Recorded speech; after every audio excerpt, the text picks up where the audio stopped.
Well, cancer comes in many forms, and in most cases it seems to just strike at random. But thanks to genetic research, doctors are finding more and more that in some cases, cancer isn't so random and is part of your family history. Eyewitness News reporter Chris Nessman is here with us in the studio tonight. Chris, you talked to Dr. Christian Schull. He knows a lot about cancer. He's with the Cancer Institute, Teton Cancer Institute. Family history and cancer. He's doing a lecture on this, I guess, tomorrow, isn't he? Yeah, no, he is. And that's kind of why we're doing this, because we're trying to help people know that cancer is something that can be caused by genetics. And this type of cancer research is something that he actually is very familiar with on a personal level. When I was in training at Ohio State University for all of this, I learned about, well, there's this gene that had been discovered that can cause breast cancer, and I called my mother and I said, you should go get tested for this. And so she went, and it turned out that our family carries it. It turns out that Schull has several ancestors who were diagnosed with cancer.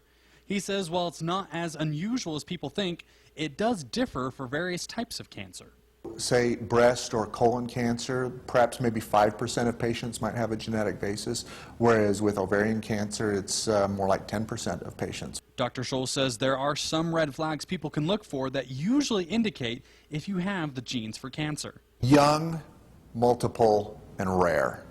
So anytime you've got somebody who has cancer who is a young person, that's unusual. Anytime you have multiple cancers in one family, that's unusual. And then if you have a cancer that we just don't see very often, that's unusual. For people who are curious, there will be a public forum that's free to the public tomorrow at Mountain View Hospital. And that is in the basement of Mountain View Hospital. The lecture starts at 7, and there will be a question and answer session as well as resources available so you can find out if you have any cancer-causing genes and what to do about it. Reporting live in studio, I'm Chris Nestman. So better do your genealogy too, and look into your family history and family tree. That's fascinating. All right, Chris, thanks.